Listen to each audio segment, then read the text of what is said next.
విద్యుత్ అక్రమాలపై వేసిన జ్యుడిషియల్ కమిషన్ను కేసీఆర్ వ్యతిరేకించడాన్ని తప్పుబట్టారు విద్యుత్ రంగ నిపుణులు తిమ్మారెడ్డి. భద్రాద్రి ప్లాన్ సరిగా లేకపోవడంతో ప్రభుత్వానికి భారీగా అవసరమైన ఖర్చు పెరిగిందన్నారు. ఛత్తీస్గఢ్ జెన్కోతో పీఏపీ చేసుకోకుండా అక్కడి డిస్కంలతో విద్యుత్ కొనుగోలు చేశారన్నారు విద్యుత్ రంగ నిపుణులు తిమ్మారెడ్డి. ఒప్పందం కానీ లేకుంటే భద్రాద్రి పవర్ ప్లాంట్ కానీ యాదాద్రి పవర్ ప్లాంట్ కానీ అప్పుడున్న పరిస్థితులకు ఏ విధమైన సొల్యూషన్ కాదు. కానీ అది చూస్తే ఆ సమయం లోపలే అప్పుడే ఆల్రెడీ కాంగ్రెస్ హయాంలో ప్రారంభించిన కొన్ని విద్యుత్ కేంద్రాల యొక్క నిర్మాణం సాగుతున్నదంట. ఇటు సింగరేణి పవర్ ప్లాంట్ 1200 మెగావాట్ల సామర్థ్యం పవర్ ప్లాంట్ కానీ, అట్లాగే కాకతీయ పవర్ ప్లాంట్ కానీ, అట్లాగే జూరాల హైడల్ పవర్ ప్లాంట్ కానీ వీటి నిర్మాణం సాగుతున్నాయి. అవే త్వరగా వాటి నిర్మాణం కంప్లీట్ అయిపోయి 2015-16 సంవత్సరం అంటే అక్కడ ఉత్పత్తి ప్రారంభమైంది. ఈ పవర్ ప్లాంట్ వల్లనే దాదాపు 2017 సంవత్సరం వచ్చేటప్పటికి తెలంగాణ ప్రభుత్వంలో సర్ప్లస్ పవర్ కెపాసిటీ స్థాయికి నెలకొన్నట్టు. అంటే నిజంగా ఈ కేసీఆర్ చెప్తున్నట్టు ఈ 3 పవర్ ప్లాంట్ ఛత్తీస్గఢ్ కానీ, యాదాద్రి కానీ, భద్రాద్రి కానీ తెలంగాణ యొక్క సమస్యలు పరిష్కరించడం గుదిబండగా తయారైపోయిందండి. కమిషనర్ ఆఫ్ ఎంక్వైరీ యాక్ట్ చట్టం ప్రకారం ఇవి భద్రాద్రి కానీ, యాదాద్రి కానీ అవి రాష్ట్ర ప్రభుత్వం యొక్క జెన్కో నిర్ణయిస్తుంది కాబట్టి అందులో కొన్ని సమస్యలు వచ్చాయి కాబట్టి వాటిని ఎంక్వైరీ చేయడం కోసం కమిషన్ పెట్టారు. అంతేగాని ఈ తెలంగాణ రెగ్యులేటరీ కమిషన్ యొక్క నిర్ణయాలను అసెస్ చేయడం కోసం కాదు. అంతవరకు చూసుకుంటే అది ఎటువంటి చట్ట వ్యతిరేకమైన స్టెప్ కాదన్నట్టు.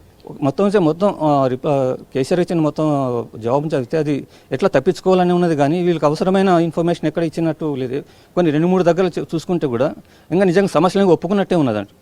కానీ ఒకటి ఏం చేస్తుంటే ఈ భద్రాద్రి పవర్ ప్లాంట్ వచ్చేటప్పటికి ఇటు బిహెచ్ఎల్ వాళ్ళ నుంచి ఒప్పందం కుదుర్చుకున్నాను. అంటే అప్పుడు ఏమైందంటే అప్పటికే బిహెచ్ఎల్ వాళ్ళు ఉత్తర భారతదేశంలో ఒక పవర్ ప్లాంట్కు మెషినరీ సప్లై చేయడం కోసం అగ్రిమెంట్ ఎంటర్ అయింది.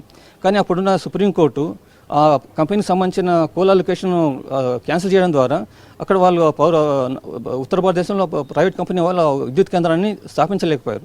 కాబట్టి ఆ మెషినరీ అంతా బిహెచ్ఎల్ దగ్గర అట్లాగే ఉన్నది. అప్పుడు వీళ్ళు ఏం చేస్తారంటే బిహెచ్ఎల్లో మా దగ్గర ఆల్రెడీ మీకు మెషినరీ ఉన్నది, దాన్ని మీకు సప్లై చేసి మీకు 2 సంవత్సరాల లోపల దాన్ని స్థాపించి పెడతామన్నారు. ఆ విషయాన్ని కేసీఆర్ తన పత్రంలో మెన్షన్. కానీ అక్కడ సమస్య వచ్చింది అన్నట్టు. అంటే దాదాపు 2006-7 సంవత్సరాలు ఫ్యాబ్రికేట్ చేసిన మెషినరీని 2015-16 సంవత్సరంలో తీసుకొచ్చి లొకేషన్ దగ్గర పెట్టారు. కానీ లొకేషన్ పెట్టిన తర్వాత వాటిని సరైన ప్రొటెక్ట్ చేయకుండా ఓపెన్ ఎయిర్లో పెట్టారు.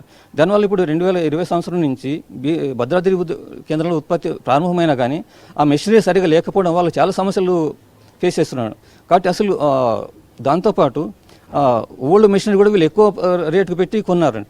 నిజంగా చెప్తే అప్పుడు అంటే అది సబ్ క్రిటికల్ టెక్నాలజీ అంట.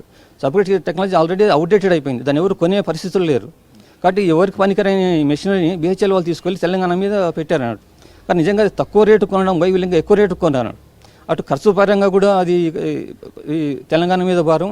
దాంతోపాటు లో quality substandard quality machinery supply చేయడం వల్ల దాన్ని నడపడం లోపల తెలంగాణ జెన్కో వాళ్ళు చాలా సమస్యలు ఫేస్ చేస్తున్నారు.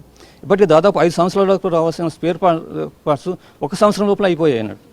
ఇంకా రాను కాబట్టి ఇప్పుడు ఏమంటే ఇప్పుడు అడిషనల్ స్పేర్ పార్ట్స్ కంటే వాళ్ళు స్పేర్ పార్ట్స్ కోసం బయట నుంచి కొని ఇంకా ఎక్కువ ఖర్చును భరిస్తారు.